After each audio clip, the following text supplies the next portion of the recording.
തെരഞ്ഞെടുപ്പിൽ ബി.ജെ.പിയെ സംബന്ധിച്ചിടത്തോളം ഏറെ നിർണായകമായ ജില്ലയാണ് കാസർഗോഡ് ജില്ല. ബി.ജെ.പിക്ക് സംസ്ഥാനത്ത് ഏറ്റവും കൂടുതൽ വേരോട്ടമുള്ളതും നേട്ടം കൈവരിക്കാൻ സാധിച്ചതും കാസർഗോഡ് ജില്ലയിലൂടെയാണ്. ഇപ്പോൾ എം.എൽ. അശ്വിനി, കാസർഗോഡ് ജില്ലാ പ്രസിഡന്റ് അധ്യക്ഷ, ഇപ്പോൾ നമ്മളോടൊപ്പം ചേരുന്നുണ്ട്. ഈ ഇലക്ഷന്റെ പ്രചരണം ഏത് ഘട്ടം വരെ എത്തി? സ്ഥാനാർത്ഥികളെല്ലാം തീരുമാനിച്ചിട്ടുണ്ട്. ഇലക്ഷൻ പ്രചരണം പറഞ്ഞെങ്കിൽ നമ്മളിപ്പോ 4 മാസമായിട്ടാണ് നമ്മൾ ഇലക്ഷൻ വർക്കുകൾ നമ്മൾ സ്റ്റാർട്ടാക്കിയിട്ടായിട്ട്. അപ്പോൾ അതിൽ നമ്മൾ ഡാറ്റ കളക്ഷൻസും വോട്ടർ ഇൻക്ലൂഷൻസും ഡിലീഷൻസും ഹിയറിംഗ് എന്ന് പറഞ്ഞ കാര്യങ്ങളുണ്ടായിരുന്നു. അതേപോലെ നമ്മൾ ഗൃഹസമ്പർക്കം പോയി നമ്മൾ ചെയ്തിട്ടുണ്ട്.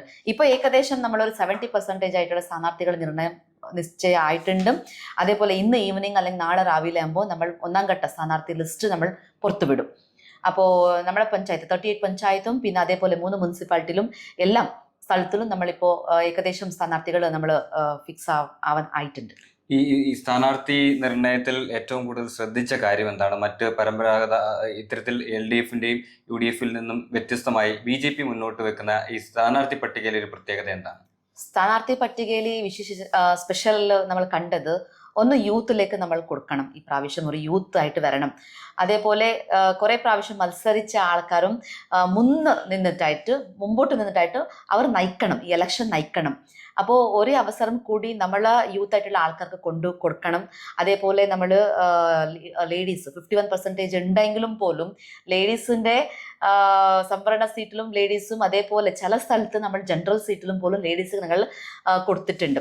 അപ്പോൾ നമ്മൾ BJP പറഞ്ഞെങ്കിൽ വ്യത്യസ്തമായിട്ടുള്ള പാർട്ടിയാണ്. BJP is A difference party. അപ്പോൾ നമ്മൾ എപ്പോഴും നോക്കുന്നതും ആ ഏരിയത്തിൽ വരുന്ന ആൾക്കാരും ആ സമുദായത്തിൽ വരുന്ന ആൾക്കാരും അങ്ങനെയൊക്കെല്ലാം നമ്മൾ ചിന്തിച്ചിട്ട് നോക്കിയിട്ടും എഡ്യൂക്കേറ്റഡ് ആയിട്ടുള്ള ആൾക്കാരും അതേപോലെ ഒഫീഷ്യൽ ആയിട്ടുള്ള ആൾക്കാർസും ഇങ്ങനെ ഡിഫറെൻറ്റ് കണ്ടുകൊണ്ട് നമ്മൾ ഈ പ്രാവശ്യം സ്ഥാനാർത്ഥി ലിസ്റ്റ് തയ്യാറാക്കിയിട്ടുണ്ട്. ഈ സാധാരണ BJP വിജയിക്കുന്ന ഒരു ഘട്ടത്തിലേക്ക് വരുമ്പോൾ CPM അല്ലെങ്കിൽ LDFും UDFും തമ്മിൽ ഒരു അന്തർധാര ഉണ്ടാക്കി ഇത്തരത്തിൽ BJP കാൻഡിഡേറ്റുകളെ പരാജയപ്പെടുത്തുന്നുണ്ടെന്നുള്ളൊരു പരാതി സാധാരണ ഉയർന്നു വരാറുണ്ട്. ഇത്തവണ അത്തരത്തിലുള്ളൊരു അങ്ങനെ ഒരു നീക്കമുണ്ടായാൽ അതിനെ എങ്ങനെയാണ് ഇത്തരത്തിൽ പ്രതിരോധിക്കുന്നത്? നിങ്ങൾ ചോദിച്ച ക്വസ്റ്റ്യൻ കറക്റ്റാണ്. അപ്പം ഞാൻ അവരെ ഓപ്പൺ ചാലഞ്ച് ആയിട്ട് വിളിക്കുന്നുണ്ട്. അവർ അങ്ങനെ ലാസ്റ്റ് മൊമെന്റിൽ ചെയ്യുന്നുണ്ടെങ്കിൽ അവർ ഫസ്റ്റ് തന്നെ പറയണം. BJPനെ തോൽപ്പിക്കാൻ വേണ്ടിയിട്ട് LDFനെ UDF ഒന്നായിട്ട് ഇവിടെ മത്സരിക്കുന്നു എന്ന് പറയണം.